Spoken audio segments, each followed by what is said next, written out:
To HR education YouTube channel. మనము Telangana socio economic outlook 2025లోని అంశాలనైతే చర్చిస్తున్నాము. దాంట్లో భాగంగా ఐదో చాప్టర్ అయినటువంటి పారిశ్రామిక రంగము, ఇండస్ట్రీస్ గురించి చర్చిస్తున్నాము. ఈ పారిశ్రామిక రంగానికి సంబంధించి ఆల్రెడీ కొంత డిస్కస్ చేయడం జరిగింది. అది పార్ట్ 1 రూపంలో విడుదల చేయడం జరిగింది. ఎవరైనా ఆ వీడియో చూడని వాళ్ళు చూడాలనుకుంటే కింద డిస్క్రిప్షన్‌లో ఆ వీడియోకి సంబంధించిన లింక్ ఇస్తాను. ఆ లింక్ పైన క్లిక్ చేసి ఆ వీడియో మీరు చూడవచ్చు. ఇక మిగతా అంశాలు అంటే ఈ పారిశ్రామిక రంగానికి సంబంధించిన మిగతా అంశాలు ఈ వీడియోలో డిస్కస్ చేద్దాం.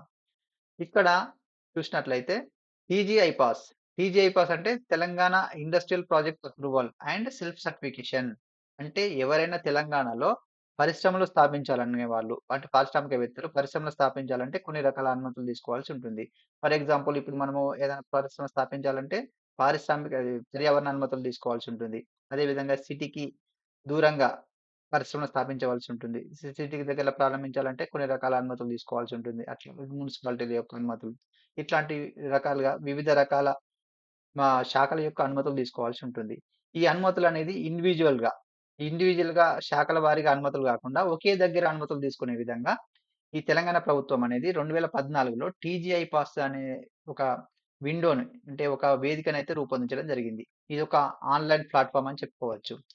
ఇది ఒకే విండో ద్వారా అంటే ఒకే వేదిక ద్వారా, ఒకే అప్లికేషన్ ద్వారా అయితే అన్ని రకాల అనుమతులైతే మంజూరు చేయడం జరుగుతుంది. ఇప్పుడు సంబంధిత పారిశ్రామికవేత్తలు పరిశ్రమలు స్థాపించాలంటే, దానికి సంబంధించిన అనుమతులకు సంబంధించిన సర్టిఫికేట్స్ అనేది ఈ యొక్క ఆన్‌లైన్ రూపంలో అప్‌లోడ్ చేయవలసి ఉంటుంది. దీన్ని ప్రభుత్వాలు ఏం చేస్తాయి?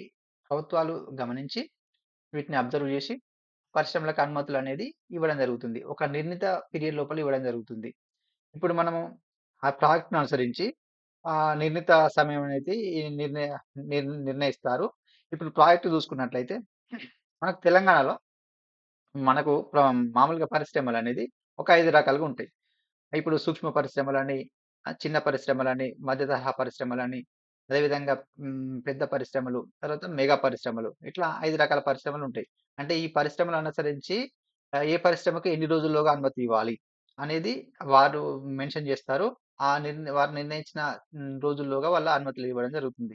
ఇట్లా చూసుకున్నట్లయితే ఇప్పుడు మెగా ప్రాజెక్టులయిందనుకో, మెగా ప్రాజెక్టులంటే మనము ఇప్పుడు ఈ ప్రాజెక్టులనేది ఎట్లా వర్గీకరిస్తారు? ఇక్కడ పెట్టుబడి ఆధారంగా లేదా టర్నోవర్ ఆధారంగా ఈ పరిశ్రమలనైతే విభజిస్తారు. అది సూక్ష్మ పరిశ్రమనా? చిన్న పరిశ్రమనా? పెద్దనా? మెగా పరిశ్రమలా? అట్లా విభజిస్తారు పెట్టుబడి ఆధారంగా. ఇట్లా మెగా పరిశ్రమలు గనక అయితే వాటికి అనుమతులనేది 15 రోజుల్లోగా అనుమతులొస్తాయి. అనుమతి జేయడమా, రిజెక్ట్ జేయడమా అనేది చేయడం జరుగుతుంది. మొత్తానికైతే 15 రోజుల్లోగా అనుమతులు వస్తాయి. అంటే అన్ని వాళ్ళకి సమర్పించినటువంటి స్వీయ ధృవీకరణ పత్రాలు సరిగ్గా ఉంటేనే ఆ 15 రోజుల్లోగా అనుమతులొస్తాయి. అట్లా. మరి ఇప్పుడు ఈ టీజీఐ పాస్ ద్వారా ఏం జరుగుతుంది ఇక్కడ? అంటే ఇక్కడ అనుమతి పొందడంలో జాప్యత తగ్గుతుంది. అంటే జాప్యం తగ్గుతుంది. త్వరితగతిన అనుమతులైతే రావడం జరుగుతుంది. అదే విధంగా పారదర్శకత నెలకొల్పబడుతుంది. పారదర్శకత అంటే ఇప్పుడు లంచాలివ్వడం ఇట్లాంటివి కొన్ని లొసుగులుంటాయి గదా! అటువంటికి వాటికి అవకాశం లేకుండా ఉంటుంది. అదే విధంగా ఇప్పుడు పారిశ్రామికవేత్తలకు కొంత ఉత్సాహంగా ఉంటుంది. అంటే త్వరగా అనుమతులొస్తున్నాయి. మనం త్వరగా పరిశ్రమ స్థాపించవచ్చు అనే ఒక ఉత్సాహం వస్తుంది. సో, ఇట్లాంటి అడ్వాంటేజెస్ ఉన్నాయి దీనివల్ల. కాబట్టి టీజీఐ పాస్‌ని తెలంగాణ ప్రభుత్వం 2014లో తీసుకురావడం జరిగింది.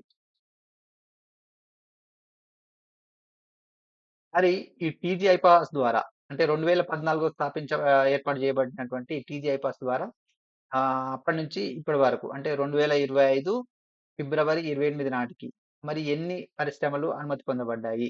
వాటి ద్వారా ఎంత పెట్టుబడొచ్చింది? మరి యూనిట్ల ద్వారా మరి ఎంతమందికి ఉపాధి కల్పించబడింది? అనే అంశాలైతే ఇక్కడ ఇవ్వడం జరిగింది.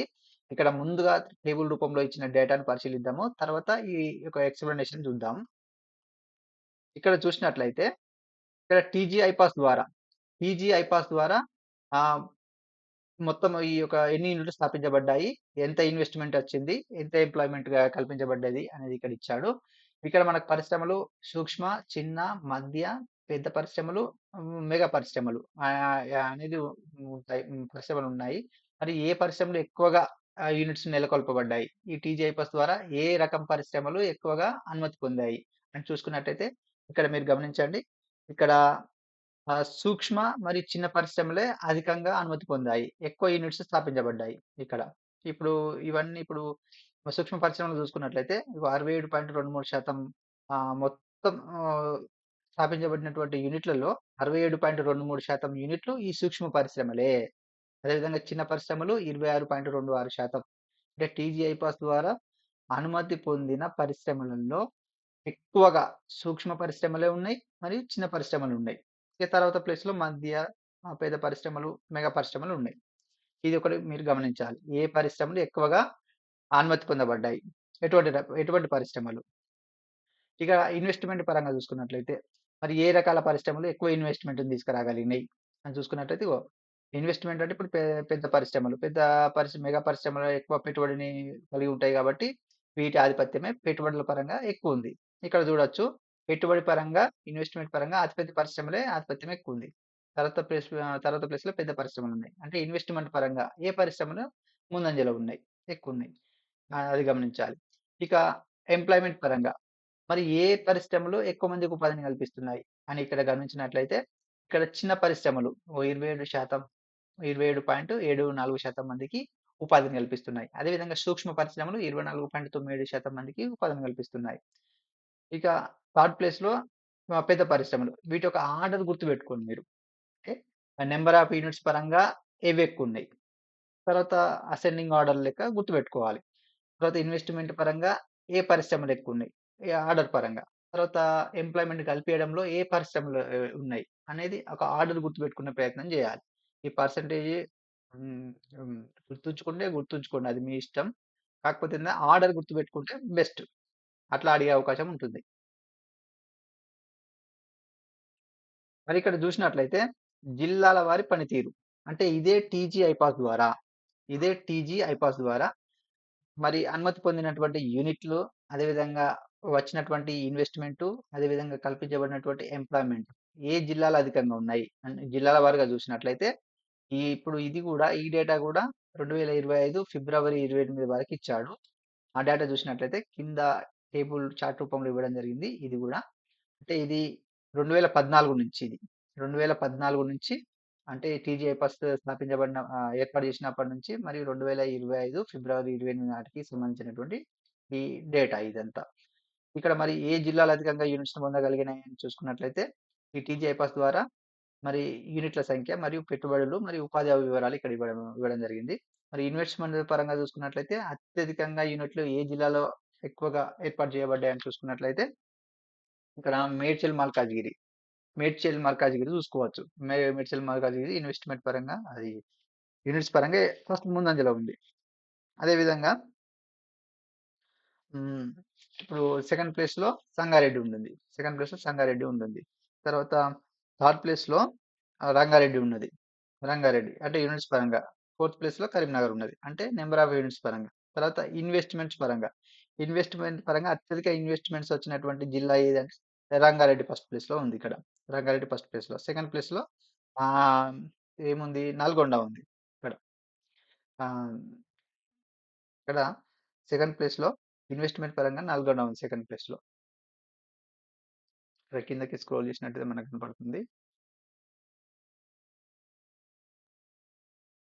ఇక్కడ థర్డ్ ప్లేస్‌లో ఇక్కడ మేడ్చల్ ఉంది. ఇట్లా ఇన్వెస్ట్‌మెంట్ పరంగా ఏ జిల్లాలు ముందంజలో ఉన్నాయి. తర్వాత ఎంప్లాయ్‌మెంట్ విషయంలో అత్యధికంగా ఎంప్లాయ్‌మెంట్ పొందినటువంటి జిల్లాలు ఏంటి అంటే, ఈ టీజీఐపాస్ ద్వారా ఇది చూసుకున్నట్లయితే ఇక్కడ రంగారెడ్డి ఫస్ట్ ప్లేస్‌లో ఉంది. ఇక్కడ రంగారెడ్డి కాదు సంగారెడ్డి. సంగారెడ్డి ఫస్ట్ ప్లేస్‌లో ఉంది. సంగారెడ్డి ఫస్ట్ ప్లేస్‌లో ఉంది ఇక్కడ. రంగారెడ్డి ఫస్ట్ ప్లేస్‌లో ఉంది. తర్వాత మేడ్చల్ మల్కాజ్గిరి సెకండ్ ప్లేస్‌లో ఉంది. ఎక్కువ ఉపాధిని పొందుతుంది. అదేవిధంగా రంగారెడ్డి ఉంది. ఇట్లా. ఆ తర్వాత ఫోర్త్ ప్లేస్‌లో యాదాద్రి భువనగిరి ఉంది ఇక్కడ. యాదాద్రి భువనగిరి ఫోర్త్ ప్లేస్‌లో ఉంది ఎంప్లాయ్‌మెంట్ విషయంలో. ఇది 2014 నుంచి 2025 వరకు సంబంధించినటువంటి డాటా. దీని ద్వారా మొత్తం టీజీఐపాస్ ద్వారా అప్పటి నుంచి ఇప్పటి వరకు ఎన్ని యూనిట్స్ అనుమతి పొందాయంటే ఇగ టోటల్‌గా ఓవరాల్‌గా 24,112 యూనిట్స్ అనుమతి పొందబడ్డాయి. మొత్తం తెలంగాణ వ్యాప్తంగా అన్ని జిల్లాల్లో కలిపి. మరి ఎంత పెట్టుబడులొచ్చాయంటే అన్ని జిల్లాలకు కలిపి ఇగ 1,29,332,00,00,000 పెట్టుబడులొచ్చినాయి. ఎంతమందికి ఉపాధి కల్పించబడింది అంటే 6,60,428 మందికి ఉపాధి కల్పించబడింది. ఇక్కడ ఇంతకుముందు చార్ట్ ఏమో 14 నుంచి 2025 వరకు మనం చూసాం గదా! ఇది కేవలం 2024, 25 ఆర్థిక సంవత్సరానికి సంబంధించి టీజీ ఐపాస్ ద్వారా పొందినటువంటి జిల్లాలు. టీజీ ఐపాస్ ద్వారా అనుమతి పొందినటువంటి ఆ కంపెనీల వివరాలు, వాటి యొక్క ఇన్వెస్ట్‌మెంట్ వివరాలు, ఎంప్లాయ్‌మెంట్ వివరాలు ఇక్కడ ఇచ్చాడు. ఓన్లీ ఇది కేవలం ఇది 2024, 25 ఆర్థిక సంవత్సరానికి సంబంధించి మాత్రమే. ఇక్కడ చూసుకున్నట్లయితే ఇక్కడ నంబర్ ఆఫ్ యూనిట్స్ ఏ జిల్లాలో అత్యధికంగా నంబర్ ఆఫ్ యూనిట్స్ నెలకొల్పబడ్డాయి టీజీఐపీఎస్ ద్వారా అని చూసుకున్నట్లయితే ఇక్కడ మేడ్చల్ మల్కాజ్గిరి, తర్వాత సెకండ్ ప్లేస్ సంగారెడ్డి, తర్వాత third place Sangareddy, fourth place Bhuvanagiri, Yadadri Bhuvanagiri. ఇక్కడ ఇన్వెస్ట్మెంట్ పరంగా ఏ జిల్లాకు అత్యధిక ఇన్వెస్ట్మెంట్స్ వచ్చినాయని చూసుకున్నట్లయితే ఇగో రంగారెడ్డికి వచ్చినాయి ఫస్ట్ ప్లేస్. ఇక్కడ పెట్టుబడి పరంగా ఇది రంగారెడ్డికి అత్యధిక పెట్టుబడులు వచ్చినాయి. తర్వాత సెకండ్ ప్లేస్ లో ఇక్కడ నల్గొండ ఉండడం జరిగింది. తర్వాత థర్డ్ ప్లేస్ లో మేడ్చల్ మల్కాజ్గిరి ఉండడం జరిగింది. తర్వాత ఫోర్త్ ప్లేస్ లో మెదక్ ఉండడం జరిగింది. ఇక్కడ మెదక్. తర్వాత ఇక ఎంప్లాయ్మెంట్ పరంగా చూసినట్లయితే మరి ఏ జిల్లా అత్యధికంగా ఎంప్లాయ్మెంట్ పొందింది అని చూసినట్లయితే ఇక్కడ రంగారెడ్డి అత్యధికంగా ఎంప్లాయ్మెంట్. తర్వాత మేడ్చల్ మల్కాజ్గిరి, తర్వాత సంగారెడ్డి, తర్వాత మెదక్ ఎక్కువ ఉపాధిని పొందారు. ఇట్లా ఇది ఈ ఆర్థిక సంవత్సరం ఈ 2024, 25 ఆర్థిక సంవత్సరానికి సంబంధించి. తెలంగాణలో ఇప్పుడు పరిశ్రమలు స్థాపించడానికి పారిశ్రామికవేత్తలకు కొన్ని రకాల ప్రోత్సాహకాలు మరియు కొన్ని రకాల రియంబర్స్మెంట్లు, కొన్ని రకాల సహాయక చర్యలు అయితే ప్రభుత్వం అయితే ఇవ్వడం జరుగుతుంది. సహాయక చర్యలు అనేది కొన్ని రకాల పథకాల ద్వారా వాళ్ళకి లబ్ధి చేకూర్చడం జరుగుతుంది. ఆ పథకాలు ఏంటి అని చూసుకున్నట్లయితే ఇక్కడ టీ ఐడియా కావచ్చు, టీ ప్రైడ్ కావచ్చు, విహాబ్ కావచ్చు. ఇట్లాంటి పథకాలను రూపొందించి పారిశ్రామికవేత్తలను అయితే ప్రోత్సహిస్తుంది. ఇక్కడ టీ ఐడియా అంటే అన్ని రకాల కమ్యూనిటీ వాళ్ళకి, అంటే అందరికీ ఈ టీ ఐడియా ద్వారా ప్రోత్సాహకాలు అందిస్తుంది. ఇక్కడ చూసుకున్నట్లయితే పెట్టుబడి రాయితీలు ఇస్తుంది పారిశ్రామికవేత్తలకు. అదేవిధంగా భూమి ఖర్చులో రియంబర్స్మెంట్ ఇస్తుంది. కొంత రియంబర్స్మెంట్ ఇస్తది. అదేవిధంగా స్టాంప్ డ్యూటీ రియంబర్స్మెంట్. అంటే ఇప్పుడు మనము భూములకు అమ్మకాలు కొనుగోలు చేసేటప్పుడు స్టాంప్ డ్యూటీ ఉంటుంది కదా! స్టాంప్ డ్యూటీ రియంబర్స్మెంట్ ఇస్తుంది. అదేవిధంగా ఎస్‌జీఎస్టీ రియంబర్స్మెంట్ కూడా ఇస్తుంది. ఎస్‌జీఎస్టీ అంటే ఏందంటే ఇక్కడ స్టేట్ జీఎస్టీ అన్నట్టు. ఇంకోటి సెంట్రల్ జీఎస్టీ కూడా ఉంటుంది. సెంట్రల్ జీఎస్టీలో మనం ఏం చేయలేం గానీ, స్టేట్ జీఎస్టీలో రాష్ట్ర ప్రభుత్వం అయితే రియంబర్స్మెంట్‌ను కల్పిస్తుంది పారిశ్రామికవేత్తలకు. అదేవిధంగా విద్యుత్ ఖర్చు రియంబర్స్మెంట్. విద్యుత్ ఖర్చులో ఇప్పుడు ఒక యూనిట్‌కి రూ. 5, రూ. 4 అని వసూలు చేస్తుంది కదా! దాంట్లో రూ. 1, రూ. 2 లేదా మొత్తం రియంబర్స్మెంట్ ఇవ్వడమా? ఛార్జ్‌కి అంటే విద్యుత్ ఛార్జీలకు మొత్తం రియంబర్స్మెంట్ ఇవ్వడమా? అనేది ఇక్కడ విద్యుత్ విషయంలో కూడా రియంబర్స్మెంట్ ఇస్తుంది. అదేవిధంగా పావలా వడ్డీ పథకం ద్వారా రాయితీ వడ్డీ రేట్లను అందిస్తుంది. పావలా వడ్డీ పథకం ద్వారా. మొత్తం వడ్డీ రేట్లనైతే తక్కువ వడ్డీ రేట్లకే పెట్టుబడి సాయం చేస్తుంది. అదేవిధంగా మెగా ప్రాజెక్టుల కోసం ఒక నిర్దిష్ట ప్రాజెక్టు అవసరాలను తీర్చిదిద్దడానికి అనుగుణంగా ప్రయోజనాలను అందిస్తుంది. మొత్తానికైతే పారిశ్రామికవేత్తలను ప్రోత్సహించే విధంగా ప్రభుత్వం అయితే కృషి చేస్తుంది అన్నట్టు ఇక్కడ ఇచ్చాడు. ఇక్కడ చూసినట్లయితే 2024, 25 సంవత్సరానికి సంబంధించి మొత్తం 2241 క్లెయిమ్‌ల ద్వారా 277 కోట్లు మంజూరు చేయబడ్డాయి. ఏది ఈ పారిశ్రామికవేత్తలకి. ఇన్ని రకాల క్లెయిములు చేయబడ్డాయి. వీటి ద్వారా 277.62 కోట్లు మంజూరు చేయబడ్డాయి. అంటే ఇంత లబ్ధి పొందారు. ఇన్ని కోట్ల లబ్ధి పొందారు పారిశ్రామికవేత్తలు అన్నట్లు ఇక్కడ ఇచ్చాడు. ఇక టీ ప్రైడ్ చూసుకున్నట్లయితే టీ ప్రైడ్ అనేది ఇది టీ ప్రైడ్ అంటే ఏంటంటే Telangana program for rapid incubation of Dalit entrepreneurs. అంటే ఇది దళిత పారిశ్రామికవేత్తలకు ప్రోత్సాహకం అందించడానికి ఉద్దేశించిందన్నట్టు. ఓన్లీ దళిత పారిశ్రామికవేత్తలకే కాకుండా ఎస్సీ, ఎస్టీ, పీహెచ్‌సీ మరియు మహిళా పారిశ్రామికవేత్తలకు కూడా ఈ ప్రోత్సాహకాలు అందించే విధంగా ఈ టీ ప్రైడ్‌నైతే రూపొందించడం జరిగింది. ఈ టీ ప్రైడ్ ఆహ్, ఈ టీ ప్రైడ్ కూడా ఇప్పుడు పారిశ్రామిక పార్కులలో ఈ ఎస్సీ, ఎస్టీ, పీహెచ్‌సీ మరియు ఇట్లాంటి కమ్యూనిటీలకు చెందినటువంటి పారిశ్రామికవేత్తలకు కూడా వాళ్ళకు రాయితీలు సెపరేట్‌గా తర్వాత పారిశ్రామిక పార్కులలో ప్రాధాన్యం ఇవ్వడం, వాళ్ళకు ఫ్లాట్‌లు కేటాయించడం, ఇంత పర్సెంటేజ్ ఫ్లాట్ వీళ్ళకే అన్నట్లుగా కేటాయించడం. ఇట్లాంటి ప్రోత్సాహకాలైతే అందివ్వడం జరుగుతుంది. ఇక మరి టీ ప్రైడ్ ద్వారా ఎంత లబ్ధి పొందారని చూసుకున్నట్లయితే 2024, 25 సంవత్సరంలో చూసుకున్నట్లయితే ఇప్పుడు ఎస్సీ పారిశ్రామికవేత్తలు ఎస్సీ పారిశ్రామికవేత్తలకి గమనించినట్లయితే వీళ్ళకి ఇప్పుడు 2,290 క్లెయిములు ఆమోదించబడ్డాయి. వీటి ద్వారా ఎంత లబ్ధి పొందగలిగారు? 164,00,00,000 విలువైనటువంటి లబ్ధి అయితే పొందగలిగారు. అదేవిధంగా ఎస్టీ పారిశ్రామికవేత్తలు. మరి వీళ్ళ విషయంలో చూసుకున్నట్లయితే 4,171 క్లెయిములు ఎస్టీ పారిశ్రామికవేత్తలకు మంజూరు చేయబడ్డాయి. దీని ద్వారా ఎంత వీళ్ళు లబ్ధి పొందగలిగారు అంటే 294,00,00,000 లబ్ధి పొందగలిగారు. అదేవిధంగా పీహెచ్‌సీ పారిశ్రామికవేత్తలు. మరి వీళ్ళకి ఎన్ని క్లెయిమ్‌లొచ్చాయి అంటే 175 క్లెయిమ్‌ల ద్వారా 11,00,00,000 లబ్ధి అయితే వీళ్ళకి చేకూర్చడం జరిగింది. ఇట్లా ఓవరాల్‌గా మొత్తంగా చూసుకున్నట్లయితే ఈ టీ ప్రైడ్ ద్వారా మొత్తం 6,636 క్లెయిములు ఆమోదించబడ్డాయి. దీని ద్వారా 469,00,00,000 లబ్ధి అయితే వీళ్ళకి చేకూరడం జరిగింది అన్నట్లుగా ఇక్కడ ఇచ్చాడు. ఇదే అంశాన్ని ఇక్కడ చార్ట్ రూపంలో ఇవ్వడం జరిగింది. ఇక్కడ టీ ప్రైడ్ ద్వారా 2024, 25 ఆర్థిక సంవత్సరానికి టీ ప్రైడ్ ద్వారా లబ్ధి పొందిన వివరాలు ఇక్కడ ఇచ్చాడు. ఇక్కడ ఎక్కువ లబ్ధి పొందింది. అంటే ఎక్కువ క్లెయిములు ఆమోదించబడ్డ ఏ కమ్యూనిటీ వారికి అని చూసుకున్నట్లయితే ఎస్టీ కమ్యూనిటీ వాళ్ళది ఎక్కువున్నది. ఎక్కువ క్లెయిములు ఆమోదించబడ్డాయి. అదేవిధంగా మంజూరు చేయబడిన మొత్తం గూడా ఎవరికి చెందిందంటే ఇక్కడ ఎస్సీ కమ్యూనిటీకి ఎక్కువగా మంజూరు చేయబడ్డాయి. ఎక్కువ లబ్ధి పొందింది. అంటే మనీ పరంగా గూడా. ఎక్కువ క్లెయిములు వీరికి ఎస్టీ వారికే ఎక్కువ మనీ గూడా ఎస్టీ వారికే క్లెయిమ్ చేయబడ్డాయి అన్నట్లుగా ఇక్కడ చూడవచ్చు మనం గమనించవచ్చు. ఇక వీహబ్. వీహబ్ అనేది వీహబ్ అంటే విమెన్ ఎంటర్‌ప్రెన్యూర్స్. వీహబ్ అంటే విమెన్స్ ఎంటర్‌ప్రెన్యూర్స్ అన్నట్టు. అంటే మహిళా పారిశ్రామికవేత్తలను ప్రోత్సహించడానికి వీళ్ళకి రాయితీలు, సబ్సిడీలు, రీయింబర్స్‌మెంట్‌లు ఆహ్, తర్వాత పెట్టుబడి సహాయం అందించడానికి వీహబ్ అనే కార్యక్రమాన్ని చేపట్టారు. వీహబ్ ద్వారా మహిళా పారిశ్రామికవేత్తలకి ప్రోత్సాహకాలు అందిస్తుంది. మరి దీని ద్వారా ఎంతమందికి లాభం చేకూరింది అనేది అంశాలు ఇక్కడ ఇచ్చాడు. ఇక్కడ చూసినట్లయితే సామాజిక ప్రభావము మరియు వ్యవస్థాపకత. అంటే ఇప్పుడు మనము ఆహ్, పరిశ్రమలు స్థాపించాలంటే కేవలం లాభాపేక్షతోనే స్థాపిస్తాము.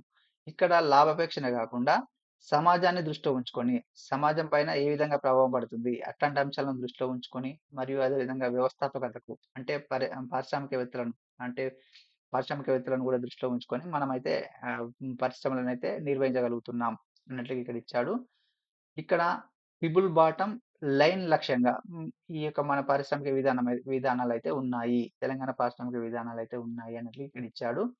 ఇక్కడ ట్రిపుల్ బాటమ్ అంటే ఇప్పుడు ప్రజలు, భూమి, లాభం వీళ్ళని దృష్టిలో ఉంచుకొని పరిశ్రమలనైతే నిర్వహిస్తున్నాము. ఇప్పుడు ప్రజలు అని ఇచ్చాడు. ప్రజలు అంటే ఇప్పుడు ప్రజల సంక్షేమం కోసము, ప్రజలకు ఉపాధిని కల్పించడం లక్ష్యంగా, ప్రజల సంక్షేమం కోసము. అదేవిధంగా భూమి అంటే పర్యావరణ పరిరక్షణకి అనుగుణంగా ఉన్నాయి మన పరిశ్రమలు అన్నట్లుగా. తర్వాత లాభం అంటే ఇప్పుడు పరిశ్రమలు పెట్టింది లాభాల కోసము. సో, లాభాన్ని కల్పించే విధంగా గూడా ఉన్నాయి. అంటే ఈ యొక్క 3 రకాల అంశాలను దృష్టిలో ఉంచుకొని మనం పరిశ్రమలు నిర్వహిస్తున్నాము అన్నట్లుగా ఇక్కడ ఇచ్చాడు.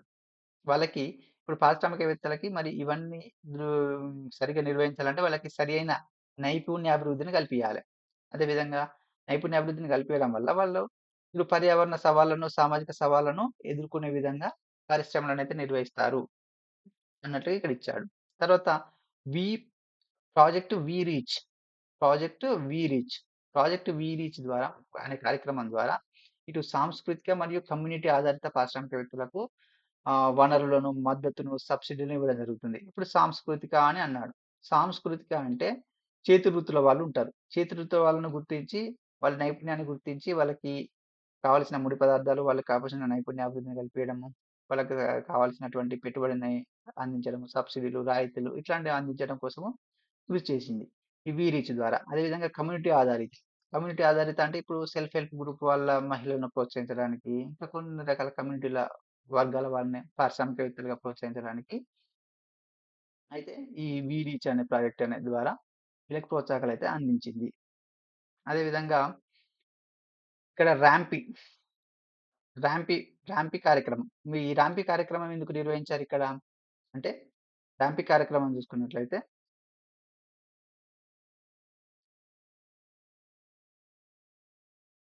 ర్యాంపీ అనగా raising and accelerating MSME performance and innovating. అంటే ఇది సూక్ష్మ పరిశ్రమలకు సంబంధించింది. అంటే ఎంఎస్ఎంఈలకు సంబంధించినటువంటి ఒక కార్యక్రమం. ఈ కార్యక్రమం ద్వారా ఎంఎస్ఎంఈలనైతే ప్రోత్సహిస్తుంది.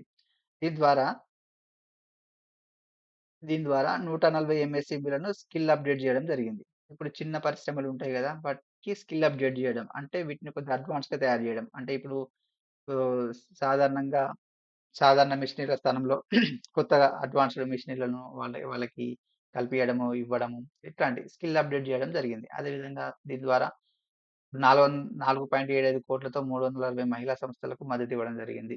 ఇట్లా అంటే ఈ యొక్క ర్యాంపీ పథకం ద్వారా ఈ సూక్ష్మ పరిశ్రమలకు ఎట్లా ప్రోత్సాహకాలు అందించింది అన్నట్లు ఇక్కడ ఇచ్చాడు. ఇంకొకటేందంటే ప్రాజెక్ట్ ఉజగార్. ప్రాజెక్ట్ ఉజగార్ అంటే ఇది మైనారిటీ మహిళా పారిశ్రామికవేత్తలకు సంబంధించింది. మైనారిటీ మహిళా పారిశ్రామికవేత్తలకు వాళ్ళకి ఒక ఆర్థిక అక్షరాస్యతను కల్పియాలి. అంటే ఆర్థికంగా వాళ్ళకు ట్రైనింగ్ ఇవ్వాలి.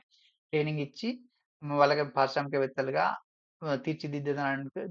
తీర్చిదిద్దడానికి ఈ ప్రాజెక్ట్ ఉద్యోగాలు అనేది కార్యక్రమాన్ని చేపట్టారు. దీని ద్వారా ఎంతమంది లబ్ధి చేకూరారు అంటే చేకూరిందంటే 195 మంది మైనారిటీ మహిళలకు, అదేవిధంగా 10 మంది ట్రాన్స్ వుమెన్ వాళ్ళకి లబ్ధి చేకూరింది అన్నట్టుగా ఇక్కడ ఇచ్చాడు. ఇక్కడ నీతి ఆయోగ్, నీతి ఆయోగ్, తో కలిసి ఇక్కడ మహిళా వ్యవస్థాపకత వేదికనైతే ఏర్పాటు జేసింది. మహిళా వ్యవస్థాపకత వేదికను ఏర్పాటు జేసింది. ఈ వేదిక ద్వారా వాళ్ళకి పరిశ్రమల పైన అవగాహన కల్పిస్తుంది. పెట్టుబడుల విషయంలో, స్థాపన విషయంలో, ముడి పదార్థాలు ఎక్కడి నుంచి సేకరించాలి, ఎట్లా మార్కెట్ జేసుకోవాలి, ఇట్లాంటి అంశాల పైన ఈ వేదికల ద్వారా వాళ్ళకైతే ట్రైనింగ్ అయితే ఇవ్వడం జరుగుతుంది అన్నట్లుగా ఇక్కడ ఇచ్చాడు. ఇక ఇక్కడ జూసినట్లయితే శ్రావ్య గజ అంటే కొంతమంది పారిశ్రామికవేత్తల యొక్క విజయ గాథని ఇక్కడ ఇవ్వడం జరిగింది. ఈ శ్రావ్య అనే వ్యక్తి ఈమె, ఈమె ఖమ్మం జిల్లాకు చెందినటువంటి ఒక టైలరింగ్ వ్యాపారి. టైలరింగ్ వ్యాపారి. ఈమె ఏం జేసేదంటే స్టార్టింగ్‌లో ఒక 10 మందికి మాత్రమే ఉపాధిని కల్పించేది. అదే ఇప్పుడు వీహాబ్ సహాయంతో ఈమె తమ కంపెనీని ఎలాబొరేట్ జేసుకొని ఇప్పటికి దాదాపు ఒక 30 మందికి ఉపాధిని కల్పించే విధంగా ఇట్లా కంపెనీ అయితే ఇట్లా డెవలప్ కాగలిగింది అన్నట్టుగా ఇక్కడ ఇచ్చాడు. ఇదంతా దేనివల్ల సాధ్యమైంది అంటే వీహబ్‌తో సాధ్యమైంది అన్నట్టుగా ఇక్కడ ఇచ్చాడు. అంటే ఇక్కడ కొన్ని కొంతమంది పారిశ్రామికవేత్తల విజయ గాథనేది ఇక్కడ ఇవ్వడం జరిగింది. అదేవిధంగా ఇంకోటి చూసుకున్నట్లయితే heavy agro industry. Heavy agro industry. ఇదొక కంపెనీ పేరు. ఇదొక కంపెనీ పేరు. అంటే ఒక సాగు ఉత్పత్తికి సంబంధించిన కంపెనీ. అంటే సాగు నుంచి ఒక మెడిసిన్ వరకు ఈ ప్రొడక్ట్ అయితే ఉండడం జరుగుతుంది. అంటే ఈమె డాక్టర్ ఉమాదేవి. డాక్టర్ ఉమాదేవి నేతృత్వంలో ఈ హెవీ ఆగ్రో ఇండస్ట్రీ అనేది ఏర్పాటు చేయడం జరిగింది. ఈ యొక్క ఉత్పత్తి పేరేంటంటే హెవీ ఆగ్రో మోరింగా పౌడర్. ఈ హెవీ ఆగ్రో మోరింగా పౌడర్. ఈ హెవీ ఆగ్రో మోరింగా పౌడర్ అనేది ఇది వ్యవసాయ ఆధారిత ఉత్పత్తి. ఇది మన దేశంలోనే గాకుండా అంతర్జాతీయ మార్కెట్‌లో ఇది ఒక ప్రొడక్ట్‌గా గుర్తింపు పొందింది.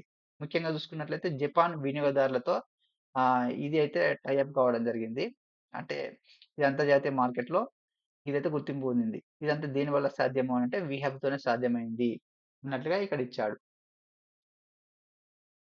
ఇక్కడ technology hub. Technology hub. Technology hub అంటే ఇప్పుడు ఎవరైనా ఆహ్, హ్మ్. పారిశ్రామికవేత్తలు కావాలి, ఇన్నోవేటర్స్ గానివ్వండి. వాళ్ళ యొక్క ఆలోచనలకి పరిశ్రమలు పెట్టాలనేటువంటి ఆలోచనలకి సహాయ సహకారాలు అందిస్తుంది. ఇప్పుడు పరిశ్రమలు పెట్టాలనే ఆలోచన ఉంది. కాకపోతే వాళ్ళ దగ్గర డబ్బు లేదు. కొంతమంది డబ్బున్న వాళ్ళ పారిశ్రామికవేత్తలతో వాళ్ళకి టై అప్ జేపియడము. కొన్ని టెక్నికల్ సహాయ సహకారాలు అందించడము, పెట్టుబడి సహాయ సహకారాలు అందించడము. తర్వాత వాళ్ళకి ఎట్లా అనే ఒక మార్గదర్శకాన్ని ఇవ్వడము. అట్లాంటి అంశాలతోటి సహాయం జేస్తుంది. ఈ టీ హబ్‌కి వెళ్తే. అట్లాంటి టీ హబ్‌ని తెలంగాణ ప్రభుత్వం అయితే ఏర్పాటు జేయడం జరిగింది. T Hub. ఇక్కడ టీ హబ్ ప్లే మరియు టీ ఫండ్‌తో కలిసి ఆహ్, పారిశ్రామికవేత్తలకు సహాయం జేయడం కోసం ఒక 10,00,00,000 నిధిని గూడా ఏర్పాటు జేయడం జరిగింది. అదేవిధంగా డిఫెన్స్ ఎక్సలెన్స్ రంగంలో గూడా ఒక 5,00,00,000 నిధిని ఏర్పాటు జేయడం జరిగింది. ఇట్లా 2025 24, 25 ఆర్థిక సంవత్సరంలో మొత్తం ఇన్ని కోట్ల సేకరించబడ్డాయి అన్నట్టుగా ఇక్కడ ఇచ్చాడు. ఇక్కడ తర్వాత ఈ టీ హబ్ అనేది ఎన్ని కంపెనీలకి సహాయ సహకారాలు అందించిందని ఇక్కడ ఇచ్చాడు. ఇక టీ హబ్ అనేది 11 యూనికార్న్ మరియు 58 మినికార్న్ కంపెనీలను పోషిస్తూ మరియు ఆవిష్కరణ మరియు వ్యవస్థాపకత కోసం ఒక చోదక శక్తిగా ఇది పనిచేస్తుంది అన్నట్టుగా ఇక్కడ ఇచ్చాడు. ఇక మరి టీ హబ్ అనేది ఏ ఏ రంగాల్లో ఎట్లా తన సహాయ సహకారాలు అందించింది అనేది ఇక్కడ ఇచ్చాడు. టీ హబ్ అనేది భారతదేశం యొక్క ప్రైవేట్ అంతరిక్ష పరిశ్రమకు మార్గదర్శకత్వం వహించింది అన్నట్లు ఇక్కడ ఇచ్చాడు. అదేవిధంగా ఇక్కడ బ్లూజే ఏరోస్పేస్ అంటే టీ హబ్ మద్దతుతో విమానయానంలో విప్లవాత్మక మార్పులు తీసుకురాగలిగినాం అన్నట్లు ఇక్కడ ఇచ్చాడు. ఇక్కడ చూసుకున్నట్టయితే next skill next next skills 360 అనే ప్రోగ్రామ్ ద్వారా ఇప్పుడు టీ హబ్ మద్దతుతో వెనుకబడిన విద్యార్థులకు ఒక సాధికారత కల్పించడం జరిగింది అన్నట్టుగా ఇక్కడ ఇచ్చాడు. ఇదంతా టీ హబ్ తోనే ఇట్లా మనము వాటిని డెవలప్ చేయగలుగుతున్నాము అన్నట్టుగా ఇక్కడ ఇచ్చాడు.